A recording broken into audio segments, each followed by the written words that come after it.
gentlemen. My name is Reichel. I work for the International Finance Corporation as agribusiness specialist in Port Moresby, Papua New Guinea. You might will wonder, why is an agribusiness specialist talking about infrastructure? As you know, access to infrastructure and transport is killing a lot of business opportunities in the country. And instead of waiting that our infrastructure colleagues are solving the problems, we said, let's help them, and we look a little bit more in details. Just a quick overview, what the IFC is doing to understand the context, why we look into this and what our interest is. The IFC is a member of the World Bank Group. We provide investments, advisory services, and mobilize resources. We are AAA credit rated, owned by 184 countries. So we have a commitment and a mandate also by Papua New Guinea to help the industries to develop. We are presented in nearly 100 countries, which is growing. I saw on emails that we are opening additional offices in Africa and several African countries. We are as mentioned, part of the World Bank Group. I just go very quickly. In the middle, you see the IFC.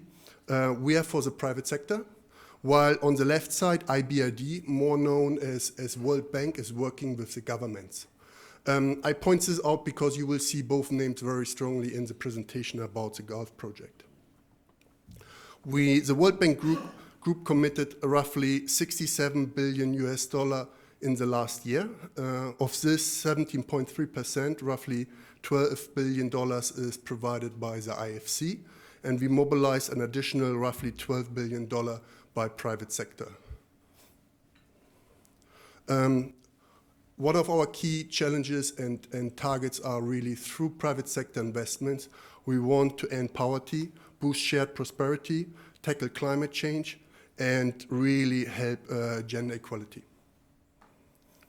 Over the last decades, we mobilized 285 billion US dollars with a business model where we help directly the companies. Best examples in the Pacific are BSP. We invested in BSP on the investment side, but also on the advisory side. We helped Digicel to come to the Pacific. And do we have someone from the Solomons here? We invested and provided advisory service to Soltuna and NFD, who are the second biggest employers in the country. In the past, we created a model where we worked directly with the companies. However, we also realized that business environments are very difficult sometimes, and we have to see on the bigger picture. So we call it IFC 3.0, creating markets. And that's why you will see the Gulf study is really creating markets, helping companies to develop businesses, and to make it easier to enter for local companies who are maybe in Port Moresby and would like to go more rural, but also for international investors. That's very quickly about the IFC. We are going into the study, and you might wonder why I'm showing this picture. Does someone know where it is? Any idea? That's in Mount Hagen. That's one of our clients, Teninga. Teninga is a retailer in Mount Hagen. They started with fresh produce supply to Port Moresby, very small, with 5 metric tons 3 years ago. And the owner, Pat Duckworth, was thinking, I need to make a decision. Either I close it because it's too much headache, or I really want to grow. And Teninga decided to grow, and we helped them. The biggest challenge for Teninga was, if you see, now I need my laser. If you see Teninga is based in Mount Hagen, he was flying the 5 metric tons down to Port Moresby, which is very expensive. It's roughly 5 to 6 kina per kilogram with air freight. And very often, Air Niugini said, sorry, we don't have the storage capacities. You have to come back tomorrow. And with fresh produce, that's killing your business. We helped Teninga to introduce a new transport route, or the transport via reefer containers down to Lae, and then via ship down to Port Moresby, which reduces the cost roughly, depends on what crop you transport. If it's potatoes, it gets cheaper because you have more potatoes in a container. If it's lettuce, it's a little bit more expensive, but roughly from 5 to 6 kina to 1 kina per kilogram, which is already impressive. The problem is only, these are roughly 500 kilometers. And then with ship, takes another long trip. You have to roughly estimate 1 week transporting your fresh produce. And as you know, there are landslides, there are roadblocks, bridges are breaking down, the port has an issue, or you miss a ship. There are only 2 ships going per week. If this happens, then your fresh produce is killed, and you lost your business, and your customer is very disappointed. That's why we have still a lot of imports of fresh produce. As naive I was 3 years ago when I started in Papua New Guinea, I was asking, why we are not just going here around, just down and then here down. And everybody was laughing and smiling and saying, do you know how this looks like there? And I said, no. And they showed me some pictures. But I didn't give up. I said, look, I would like to know more. And we started to talk to several companies who are operating in the Gulf and Southern Highlands. And it became clear there is an opportunity. We should invest some money and time and investigate what is possible. So we decided to understand what would happen if there is a road, if there's a ferry service, what type of transport options are there, what would be the economic, social, environmental impacts, because it leads all to our mandate to really develop prosperity and reduce poverty for the population. More interestingly, we had a partner who was interested to understand a little bit more what happens on the Porari River, if there could be done something with transport. When we were flying down to Baimaru, Kikori, and also Wabo and Sambaregi, to be honest, all the stakeholders said, please, we need transport. They were almost begging. It was, to be honest, it was a little bit embarrassing because we just come in and we have to stay a little bit under the radar because we don't want to overcommit. Everybody said, we need transport. We are waiting for the last 20, 30 years, and we can't do anything. The local residents, but also the government said, we can't provide any services.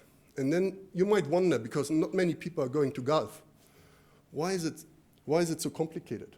I just show you some pictures, and my apologies, the pictures are not the best, but it's very difficult to get good pictures. When you fly over the Gulf province, a lot of areas are looking like this. So you can imagine that's already building bridges and roads. It's very, very difficult. Most of the transport is on the boats. You see these are small boats. What happens is, because transport is expensive, they're overloading it, and a lot of people are dying when it's bad weather. There's a story every month, someone is dying there. The other problem is, I don't know, do we have some boat owners who have a boat in Port Moresby and buying Zoom? Zoom is a petrol two-stroke, a mixture of petrol and two-stroke. Any volunteering to commit? I see here.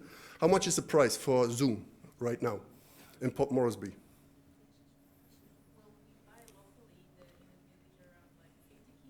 Okay, oh, you are already too fast. Port Moresby is 3.8 kina.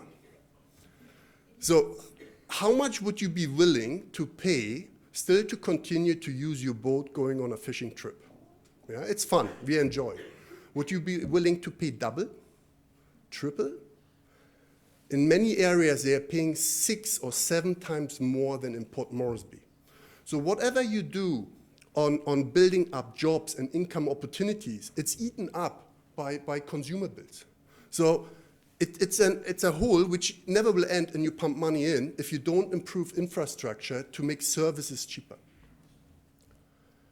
This was a good boat. Now you see what are the other boats. So you can imagine if there's a little bit wind, a little bit storm, a lot of people have a lot of challenges, especially if you have, especially when we have with the oil and gas businesses more transport on the rivers, there will be more challenges coming up. They use the boats to access the local markets. And what we have realized, they're driving down, spending a whole week on the markets to try to sell their produce, and very often they are not able to do this. One of the biggest products in the Gulf is sago. This is 10 kilos, so roughly 1 kilo is 1 kina. What happens is, over the week, the quality is going down, the price goes down, and very often the women are not able to sell it and then have to go back without any income. We have 400,000 hectares of wild sago in the Gulf. We have 1 million hectares of wild sago in PNG, and it's untouched. That's a huge opportunity, and IFC is looking at this right now with some private investors. You see these young boys, they should be at this, when we made this picture, they should have been in school. For the last 3-4 months, and this picture was taken mid of 2018. For the last 3 or 4 months, they didn't go to school because a head teacher had an accident on the water and he died. That's going back to the governmental services. There's police services, legal services, medication, etc. It's all missing there. There's no development for the people. And that's why they ask, please, provide transport. When we went back, we analyzed a little bit what is possible. And we saw the road, there's potential, and I will show you on the map. But we analyzed also the different models, what could be done to be able to be efficient and competitive on transport, but also reaching as many people as possible. If you see, oops, sorry, that was the wrong button. I need the laser. If you see Mount Hagen, there is the Highland Highway Road down to Arave.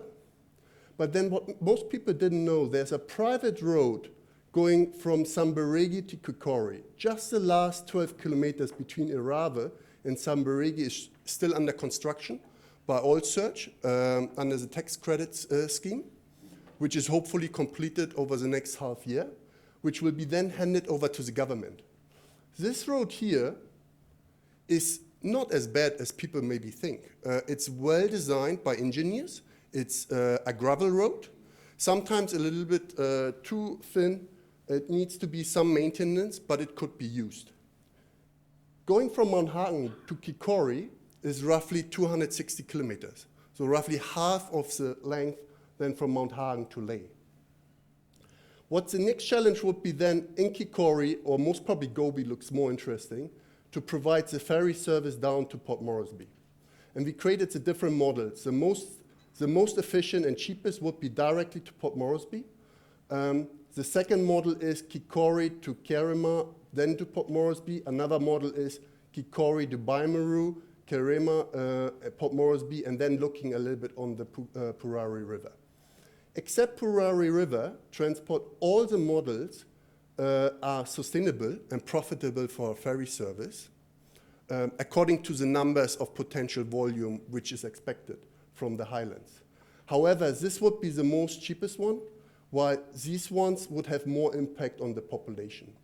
Assuming you would use this transport route, your catchment area would be roughly going to Kundiawa. So if you're in Kundiawa, you could decide to transport either via Leh down to Port Moresby, or you're going west and then south to Port Moresby, which is very interesting. As you remember, last year we had the earthquake. The entire part here was disconnected from the infrastructure. And it was very costly to bring goods up to the Highlands to help the people. Alone, the money most probably we have spent on this project, on the supply, we could have invested in a second road as a backup. It creates also huge opportunities for the people here to have more affordable transport to Port Moresby. The study gives you more details about costing, what can be done, what type of ferry services. It depends really if you want to have a very fast ferry service or more bigger one with more bulk volume. It's a question of for the investor. But the opportunity is there, and I'm moving forward. This is a little bit the analysis which we created to understand what has the biggest impact on population, on costing, on safety, where it's interesting for investments. I will not go too much in the details, but you see option 1B, which is really Kikori, Baimaru, Kerema, Port Moresby would have the biggest impact for the population in Gulf. So I see the ideal model would be that you have at least one ship per week going directly to Port Moresby to keep it very cheap on transport, while a second or third ship is going stop over on several places to provide services to the local residents. What would happen? We would have improved access to markets, not only Gulf or Western or Southern Highlands. We would heavily reduce transport cost, increase transport safety. That's a big challenge. Improve supply of goods and services on private and public sector. And we create incentives for local agriculture. And then where I would go back as agribusiness specialist, if this is done, then we can look into opportunities in Gulf and Southern Highlands and on agriculture, which is very interesting. As you might know, Oil Search Foundation is looking to invest a lot of money in agriculture in the Southern Highlands, Enga Hela, and partially Gulf, to combine. We are all sitting in one boat. Instead of doing individual projects and not looking over the plate and to see what others are doing, if we work together and communicate and decide, let's partner, things are much easier. What is next? What are the next steps? We presented to the government, to different stakeholders, and what we will do is we will go into a second phase where we analyze exactly the cost for the road, which we do on behalf of the World Bank. The World Bank showed interest that they would be interested to invest in the road together with the government. ADB is interested in the port facilities, while we have several private sector partners who showed interest in the ferry service, cold storage, and other services around the port. So one of the parts in the Gulf study will be the commercialization of the port, because my concern is if we just build a port without the feedback and commitment from private sector, nobody will use it. So we want to understand from the private sector, from the investors, what do you need to be able to invest in this area? So this comes to cold storage, electricity, hotel services, communication, all this to make your life much easier. We will look clearly on the mitigation of social and environmental challenges in this study, and we will look further what agricultural opportunities are in this area. As mentioned, IFC is looking with a local partner on Sego, which looks very, very promising. Additionally, we have colleagues in other sectors like healthcare, infrastructure, SME development. We would like to see who of the private sector partners interested to invest in Gulf in these sectors. I want to show you some pictures. That's one from the Highland, one of our projects where we helped farmers to increase, we tripled the income, quadrupled the incomes of the farmers. Have in mind, we have roughly 9 million people in Papua New Guinea. They are consumers and they are suppliers, and they are growing. And we heard this before. I liked the presentation from Bernard Salt. Don't have a look what is right now there. Have a vision how it looks in 10 or 20 years. And the population is growing. They need more demand. It's an opportunity to invest. But don't look just what's happening right now. We need to see where it's growing. I would like to see happy faces like this in the Gulf. I would like to see that farmers getting access to training so that they're able to supply to agri-processors, but also eventually to exporters. If this happens, we can get engaged, get the women more engaged in agriculture. We have a huge human resource capital in the Highlands and in Gulf, which is untouched, roughly 3 million people. It's a great chance also to show the elders there's development. Over the last decades, it was very difficult in the Highlands. If we can show them a future, it's great, but more important, hopefully we have a future for our children, create opportunities and income, and everybody is very happy. I would like to thank our partners, Total, Oil Search, and Allman, for their contribution to the study, and especially big thank to DFAT and MFAT, contributing to the study financially. We are partnering in a PNG partnership with them and helping to develop projects in PNG. Any question from your side? Or if you have questions, my colleague, yeah. When you were doing the links up there,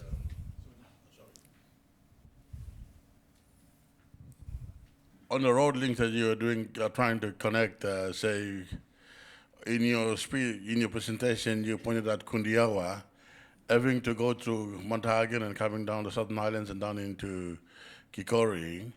Have you ever thought of linking Wabo into Karimui?